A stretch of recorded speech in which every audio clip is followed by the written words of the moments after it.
The chamber was quiet, not the silence of peace, but the taut, pressurized stillness that precedes upheaval. 1,000 light-years from Earth, buried in the heart of a dwarf star system, the Galactic Council convened in the Citadel of Accord, a ringed hall of impossible size where emissaries from 97 species gathered beneath the shimmering canopy of an artificial star field. At the center of it all, facing a towering display of stars, stood High Chancellor Vyrix of the Zentari Dominion, his 4 translucent arms clasped behind his back. They had waited for this moment for over a century. The discovery of humanity had stirred waves to the galactic community like no first contact species in the last 3 millennia. By all accounts, the humans were primitive, confined to a single planet fragmented by nation-states, and only recently capable of interstellar signals. But their rapid development, their unusual capacity for adaptation, and, most disturbingly, their unpredictability had made them a species of concern and fascination. The Council had offered them unity, protection, and access to shared technology. Yet here they stood, on the brink of decision none dared predict. Counselor Arel Thava, the Ilari Compact, blinked her inner eyelids in unease. Her people had brokered the first communications with Earth. She recalled the humans' strange faces, their penchant for irony even in diplomacy in their eyes, always searching, calculating. She had warned the Council not to assume willingness from silence. She shifted her gaze to the delegation from the Oloran clans, who sat impassive in their atmospheric domes, faces hidden behind gold-etched helms. They favored preemptive assimilation, force if necessary.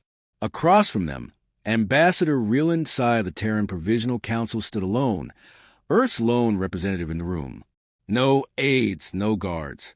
Just him, tall, composed, human. The screen above shimmered. Stars receded to make way for a rotating holographic seal, the emblem of the Galactic Council. Chancellor Vyrix turned. His voice echoed like metal on ice. Proceed with emotion. A dozen translators clicked to life as counselors from the major factions initiated the final vote on Earth's integration.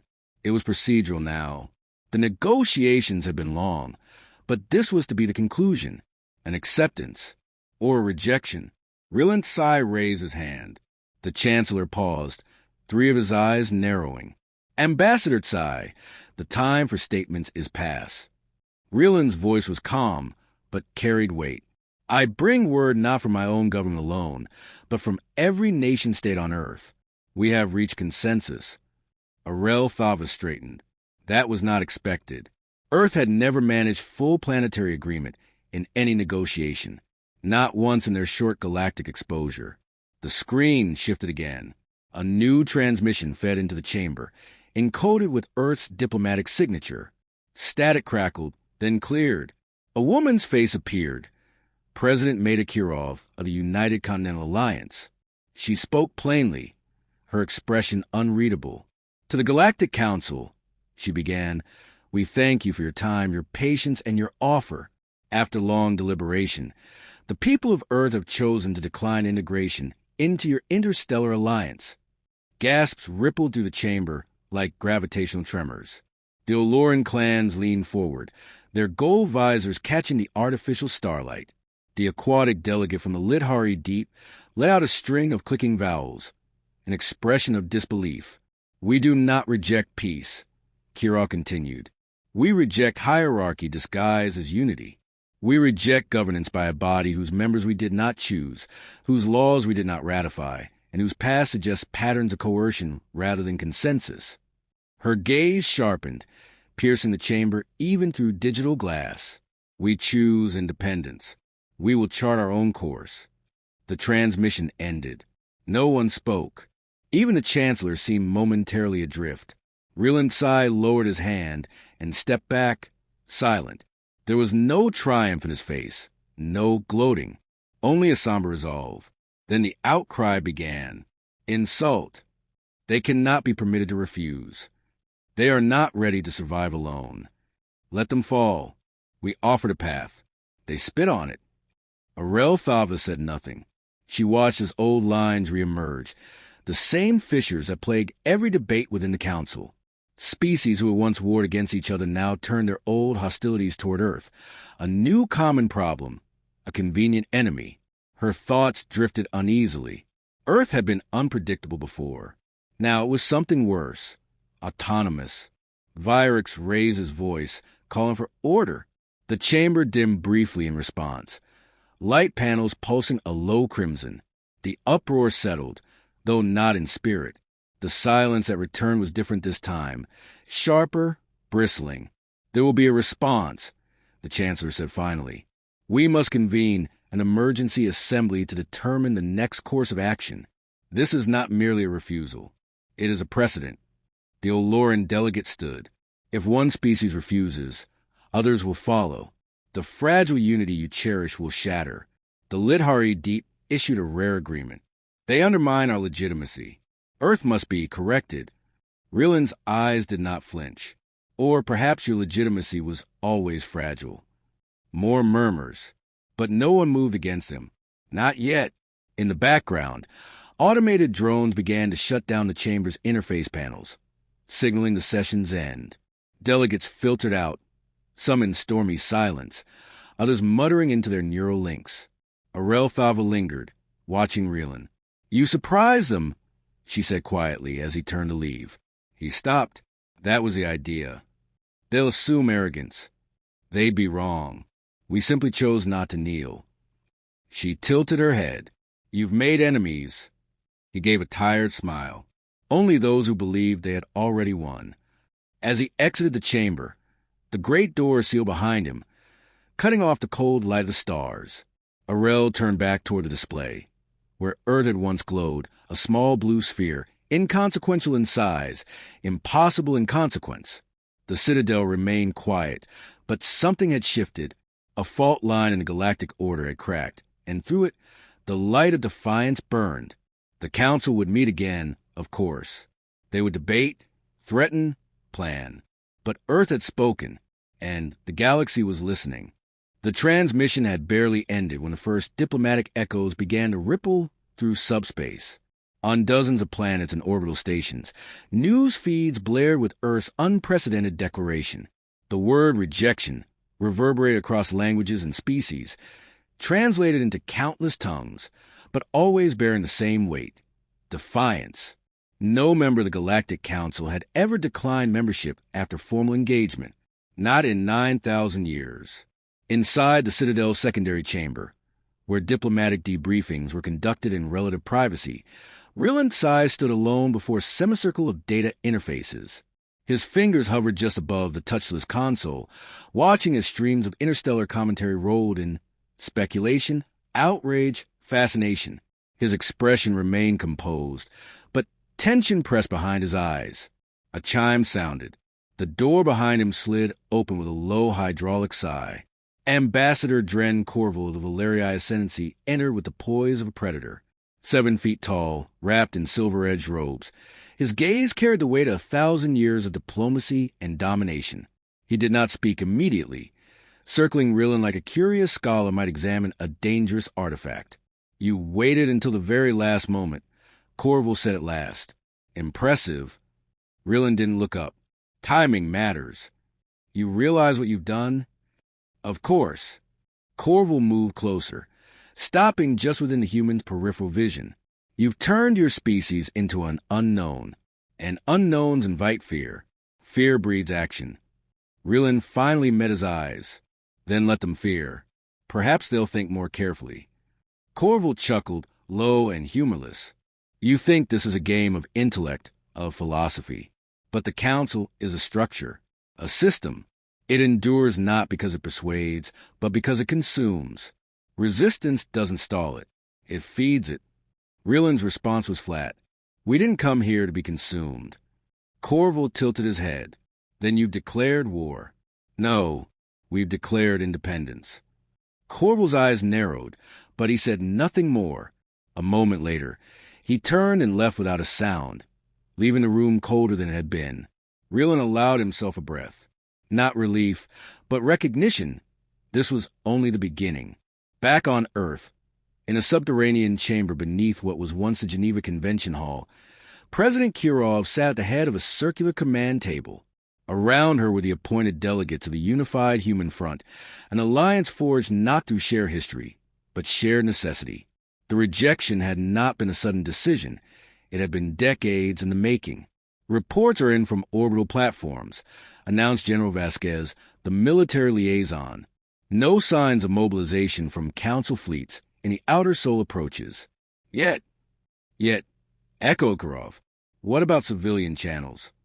Dr. One, head of the Global Communications Bureau, tapped her console. Mixed. Half the world celebrates. The other half panics. Some fear retaliation. Others expect economic collapse. We were already divided. This didn't fix that. It wasn't meant to, said Kirov. It was meant to give us space. Or time, muttered Vasquez. They'll come eventually. The room fell silent. They all knew it. The council didn't leave stones unturned or planets unaligned. Kirov leaned forward, her voice firm. Then we must be worth their hesitation. In the days that followed, humanity went dark, not with retreat but with intent. Communication nodes were re-encrypted, orbital signatures masked. Experimental technologies, long hidden from council sensors, were mobilized in silence. Earth had never shown its true hand during negotiations. That, too, had been part of the strategy. At the edge of the solar system, near Pluto's orbit, a stealth observation station monitored hyperspace traffic. On the 7th day after Earth's transmission, an anomaly appeared.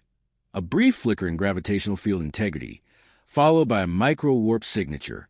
Not a ship, but a probe. Council make. The signal was intercepted before it completed its scan. Rillin stood in the Citadel's private diplomat wing, watching the data burst in real time. The probe had been stopped. A message was already en route from Earth. It contained no threats, no bravado, only a simple surgical phrase. Do not test us. Chancellor Vyrix received the message personally. He read it twice. He made no comment, but 3 of his aides were dismissed that day, their access revoked. The council, while still publicly deliberating, had moved behind closed doors. Speculation spread. Some said Earth had discovered a council vulnerability. Others whispered of secret pacts with isolationist factions. In truth, none of it mattered. What mattered was that humanity had asserted something the galaxy had forgotten: the power of refusal. Arel Thava moved through the Citadel's high observatory. Her thoughts scattered like the stars beneath her. She had witnessed the rise and fall of dozens of new members. She had negotiated peace between species that no longer remembered why they had warred. But never had she seen a species refuse the table itself. She requested a private audience with Rillin. He met her in the chamber without hesitation. The room had no walls. Only light, a perfect illusion of floating in space. I won't try to persuade you, she began. Good, Rillin said. You'd fail. I want to understand. He looked at her, and for the first time, the carefully constructed detachment slipped. Just slightly. We saw what the council was before you ever knocked, he said. We read between the lines. Watched how you handled dissent. How you revised history. You call it unity. We see bureaucracy with teeth. Arel's voice was soft. You believe you can stand alone? No, Rillin admitted, but we can stand apart. He stepped past her, gazing into the endless expanse. You've made a choice that will shape generations, she said. Not just yours. He nodded. Then we'd better survive it. When he left, Arel stood alone in the simulated stars, unsure whether she had spoken to a diplomat or the first spark of something greater, or something terrible. Across the galaxy, in cloaked rooms and council shadows, plans began to form. Delegates argued over sanctions, over shows of force, over diplomatic excommunication. But no plan was unanimous. For the first time in living memory, the council hesitated. On Earth, night fell. The sky was clear. Stars glittered in unknowing silence. In the quiet, in the unresolved tension of what was to come, a single undeniable truth hung in the air. Humanity had broken the script, and the galaxy had yet to decide how it would respond. The storm did not come all at once. It began with silence. Strategic, deliberate silence. Ships that should have passed through the Sol sector rerouted. Interstellar trade algorithms marked Earth as unavailable. Council monitoring satellites adjusted their focus, tightening around the solar system like a slow, invisible net. The galaxy didn't retaliate in fire. It retaliated in absence. On Earth, this isolation was felt most sharply in the orbital cities, where supply shipments from trade partners abruptly ceased. Power rationing became routine. Atmospheric stabilizers were pushed to their limits. But beneath the hardship lay something unexpected: resolve. In New Lhasa, high atop the Himalayas, the Unified Human Front's temporary headquarters buzzed with activity. Emergency councils convened around the clock. Simulated models were run and rerun. They all showed the same thing. Earth's window of strategic leverage was closing. Rilan Sai returned to Earth 3 days after the Council cut open access routes to the outer colonies. His shuttle touched down in the upper stratosphere platform, where he was greeted not by ceremony, but by General Vasquez and President Kirov, both flanked by a small escort. "I assume they didn't take our message well," Kirov said dryly as they descended toward the command hub. "They didn't respond at all," Rilan replied. "Which is worse." Vasquez led the way through a pressure-sealed corridor. "Our scans picked up increased ship activity beyond the Kuiper Belt. Not a full fleet, but more than surveillance. They're positioning." "They won't attack," Rilan said, more hopeful than confident. "Then what are they doing?" Kirov asked. Rilan paused, waiting for us to panic. Kirov met his eyes. "Are we?" "Not yet." That night, Rilan stood at the edge of the city's reinforced glass observatory. Below, the lights of New Lhasa twinkled like constellations against the mountains, trying to imitate the sky. Above, the stars hung unjudging, unaware. He remembered standing in the citadel beneath the artificial cosmos and wondering how many of those stars harbored life. Now, he wondered how many harbored malice. A soft chime signaled a visitor. He turned to see Liachun, Earth's lead exopolitical strategist. She moved quietly, her face unreadable. "They've reached out," she said. Rilan blinked. "The Council?" "No. Someone from within it." She handed him a datapad. The message was short, coded. No name, no signature, only a symbol, a stylized I split by a line. Rilan exhaled. The null block. The null block was unofficial, unaffiliated. A loose coalition of dissenting voices from within Council member states, scholars, dissidents, thinkers exiled from the inner chambers. They had no army, no ships, only ideas and warnings. Some on Earth considered them myth. But Rilan knew better. He had once met one of their emissaries, long before humanity's declaration. Their message had been simple: when the moment comes, you will not be alone. Now that moment had come. What do they want? Liat asked. Rilan read the message again. To meet, off-world, neutral territory. It's a risk. It's also the only conversation we're still invited to. Kirov approved the mission under strict conditions. No military escort. A minimal diplomatic team. The location: a derelict mining station orbiting the rogue planet Corvallis. Outside recognized Council jurisdiction. A dead zone, but tactically perfect. If anything went wrong, there would be no rescue. Rilan departed 2 days later aboard a stealth-class shuttle. Alongside him were Liachun, an AI analyst named Juno, and a neural interface technician, Tal Omari. All carried secure implants to wipe their consciousness in the event of capture, a grim but necessary safeguard. The journey through subspace was quiet, marked only by the hum of displacement fields and occasional system checks. No one spoke unless necessary. Each knew the stakes. This wasn't just diplomacy. It was survival, clawed from the silence between stars. The Corvallis station was colder than expected, its interior power minimal, only enough to maintain atmosphere. They were greeted not by fanfare, but by a single figure, slight cloaked, face hidden beneath a shimmer-filled veil. Ambassador Tsai, the figure said in a voice filtered and distorted. "Welcome to the outer threshold." Rilan stepped forward, his posture relaxed, but his every nerve coiled. "We came for clarity, not riddles. And we offer clarity. Through shadows."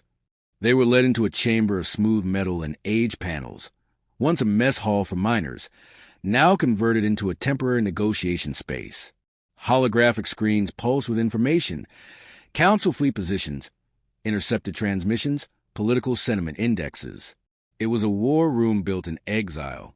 The cloaked figure sat, gesturing for Reelan and his team to do the same. Earth's rejection has not gone unnoticed. You have allies, quiet ones, but even quiet support has limits. Reelan leaned forward. Then tell me what the council plans. The figure did not hesitate. Not a war. A collapse. Liao frowned. Collapse of what? Your infrastructure. Your economy. Your coherence as a planet. They will not fire weapons. They will fray the seams. Push your people to doubt. Force your leaders to turn on each other. They've done it before. Tal Omari cursed under his breath. We prepared for blockade, not cultural sabotage. The figure tilted their head. Then you are only half prepared. Reelan absorbed this. Why help us? Because you are a precedent. If you survive, others will question. Some will leave. The council cannot afford that. Reelan studied the figure. And what do you want from us? A signal, the emissary said. A single act of defiance so visible, so impossible to ignore, that the galaxy must choose between truth and silence. Leah's voice was tight. And what does that look like? The figure smiled beneath the shimmer. You'll know. Soon. The meeting ended without ceremony. Coordinates were transferred. Then the figure vanished into the shadows of the derelict station, leaving behind only questions and the scent of ozone. The shuttle returned to Earth without incident, but the silence from council space had grown heavier. Something was coming. Reelan could feel it, like the pressure before an atmospheric breach. Back on Earth, a new message arrived. This one wasn't from the null block. It was from the council itself. A demand for immediate re-engagement. An ultimatum. Attend a summit at the edge of known space, or be declared hostile. The president called an emergency session. The world would have to decide, once more, how far it was willing to go for freedom, and what it was willing to risk for truth. The summit was held on Virex Station, a neutral stronghold floating in the galactic fringe, beyond the contested systems of the Southern Rift, but still close enough to civilization for the Council to claim authority. It had served as a meeting place for war criminals, peacekeepers, and planetary monarchs alike. This time, it hosted a confrontation that would determine the shape of galactic order for centuries to come. President Kirov led the human delegation. Reelan Tsai walked at her side, flanked by Liachun and Talomari. Each wore the formal gray and black of Earth's diplomatic corps, devoid of insignia, symbolic neutrality for a species no longer neutral. The message was intentional. Humanity had no need for decoration, only clarity. As they stepped into the grand concourse, the sight struck them like a wave. Every major species had sent representation. The Valerii glided on gravity-neutralizing robes. The Draelkin huddled in heat-stabilized armor. The Cephales blinked in 8 directions at once, their expressions unreadable. It was a parade of power, and at its center, Chancellor Virex waited like a black star pulling all eyes inward. He did not stand as the humans approached. He simply gestured toward the central table, a massive arc of obsidian laced with living circuitry. Dozens of eyes tracked Reelan's every step. No one spoke until they were seated. Virex's voice was calm. You've caused considerable disruption. Kirov met his gaze evenly. We acted within our rights. There are no rights without shared order, he replied. And order requires consent. We never gave it. A silence rippled through the chamber. Reelan felt it, the sharp intake of political breath. It was a rebellion that disturbed them. It was defiance wrapped in reason. Virex folded his long hands. Earth has positioned itself as an exception. Exceptions require justification. We owe you none, said Reelan, his voice quiet but firm. A Draelkin ambassador clicked a response through their translator. If all systems behave this way, the galaxy would fracture. Kirov's reply was immediate. Then perhaps it should. Shock moved through the crowd like a current. Reelan saw it. Envoys shifting in their seats, aides whispering into comm units. No one had spoken to the council like this in 1,000 years. But it was not madness. It was strategy. Before the summit, Earth's data architects had prepared an encrypted broadcast. In parallel with Kirov's speech, the message would stream across known space. It detailed the hidden treaties, economic coercion, and cultural rewrites the Council had imposed on thousands of species. Documented. Verified. Unarguable. The moment Kirov said the word fracture, the signal launched. Reeland's neural implant confirmed global penetration within minutes. Stations from the Orion Belt to the Triangulum Cloud received it. The Council hadn't just lost control of the room. They had lost control of the story. Vyrix knew. He didn't rise, but his expression sharpened, cutting through theater. You misunderstand the consequences. No, Kirov said. We accept them. Then your species will be marked rogue. Then mark us, Reeland said. But understand this.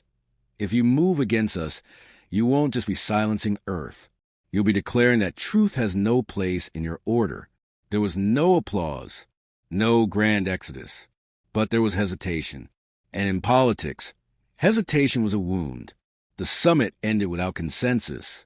No treaty, no surrender, no war. Back on Earth, reactions varied. Some cities erupted in celebration. Others descended into fear. For many, life became a balancing act between pride and uncertainty, resistance and necessity. But in the silence left by the Council's retreat, something new emerged. Voices. From across the stars, messages filtered in, not from governments, but from citizens, scientists, artists, refugees. The seeds of a coalition not of power, but principle. A whisper at first, then a murmur, then a current. Reeland read the messages late into the night. Some were encrypted, others broadcast openly. Each was a thread of dissent, of hope.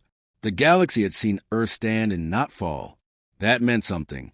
He sat alone in a high-orbit station, Earth spinning beneath him like a blue Defiance. Liad joined him, her tablet buzzing softly with new dispatches. It's spreading, she said. It has to, Reeland replied. Do you think they'll come for us again? Yes. Liad didn't flinch. Then we should be ready. Reeland nodded. Not with weapons, with purpose. And so Earth didn't vanish into isolation. It became a beacon. Not all beacons are welcome, but all are seen. In the days that followed, the Council did not speak, but the stars did, and among them the whisper grew. They said no, and the galaxy listened.